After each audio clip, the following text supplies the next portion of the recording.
നമ്മൾ ഓട്ടോമാറ്റിക്കലി നമ്മൾ കുട്ടികളെ പുറത്ത്, എസ്പെഷ്യലി ഇന്ത്യക്ക് പുറത്തൊക്കെ പഠിക്കാനായിട്ട് പോകുമ്പോൾ ഒരുപാട് കൺസേൺസ് നമ്മുടെ ഉള്ളിലുണ്ടാവും. അവിടുത്തെ സ്റ്റേ, അവിടുത്തെ സേഫ്റ്റി, എത്രത്തോളം കാര്യങ്ങളൊക്കെ ഓക്കെ ആവും എന്നുള്ളത്. അപ്പോൾ എയിംബ്രിഡ്ജ് എഡ്യൂക്കേഷൻ എത്രമാത്രം അതിൽ ഹെൽപ്പ് ചെയ്തിട്ടുണ്ട് മാമിനെയും അതുപോലെ തന്നെ ഈ ഒരു കൺസേൺസ് ഒക്കെ ഒന്ന് ഓവർകം ചെയ്യാനായിട്ട്? മോള് തന്നെയാണിത് ചൂസ് ചെയ്യുന്നത്.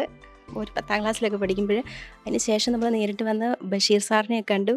അവർ എല്ലാ കാര്യങ്ങളും എക്സ്പ്ലെയിൻ ചെയ്ത് തന്നു. അപ്പോൾ നമുക്ക് പിന്നെ ഇവരുടെ സർവീസ് ഇതെല്ലാം കഴിഞ്ഞ് ഓരോ കാര്യങ്ങൾ പറഞ്ഞു തന്നപ്പോൾ നമുക്ക് കൂടുതൽ അവർ കംഫർട്ടാന്ന് തോന്നി.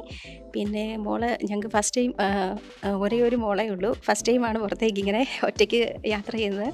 പിന്നെ അപ്പോൾ ഇവർ പറഞ്ഞു തന്ന കാര്യങ്ങളൊക്കെ വെച്ച് വളരെ നമുക്ക് സ്യൂട്ടബിൾ ആണെന്ന് തോന്നിയോണ്ടാണ് ഇത് തന്നെ സെലക്ട് ചെയ്യുന്നത്. ഞങ്ങൾ വേറെ കുറേ അന്വേഷിച്ചിട്ടുണ്ടായിരുന്നു. വീണ്ടും ഞങ്ങൾ ലാസ്റ്റ് ഗോപിക മേഘമനെ തന്നെ ബന്ധപ്പെട്ടു. അവർ TMAൻ്റെ ബാക്കി ഡീറ്റെയിൽസും കാര്യങ്ങളൊക്കെ തന്നു. ഞങ്ങൾക്ക് ഏറ്റവും കൺസൾട്ടൻസിയിൽ ഇഷ്ടപ്പെട്ടതും അവരെ എല്ലാ കാര്യങ്ങളും ഏറ്റവും നമുക്ക് തൃപ്തികരമായത് ഇതാണുള്ളത്. അപ്പോൾ അതുകൊണ്ട് നമ്മൾ ഇതിനെ ചൂസ് ചെയ്തു, എയിംബ്രിഡ്ജ് തന്നെ. നമ്മൾ ഫസ്റ്റ് ഇവരെ കോൺടാക്ട് ചെയ്തപ്പോൾ തന്നെ അവർ പറഞ്ഞിരുന്നത് സേഫ്റ്റി, പിന്നെ ഫുഡ്, അക്കോമഡേഷൻ എല്ലാം കംപ്ലീറ്റ് അവർ പ്രൊവൈഡ് ചെയ്യുന്നുണ്ട്. അപ്പോൾ നമ്മൾ യൂട്യൂബിലും അവിടെ പഠിച്ച കുറച്ച് പേരോട്, പാരൻസിനോട് അന്വേഷിച്ചപ്പോഴെല്ലാം അവർ നല്ലൊരു മറുപടി തന്നെയാണ് നമുക്ക് തന്നത്. അപ്പോൾ എന്തുകൊണ്ടും എയിംബ്രിഡ്ജ് നമ്മൾ ചൂസ് ചെയ്തപ്പോൾ നല്ലൊരു ഒപ്പീനിയനാണ് നമുക്ക് കിട്ടിയിട്ടുള്ളത്. അതുകൊണ്ട് തന്നെയാണ് ഇത് ചൂസ് ചെയ്തത്.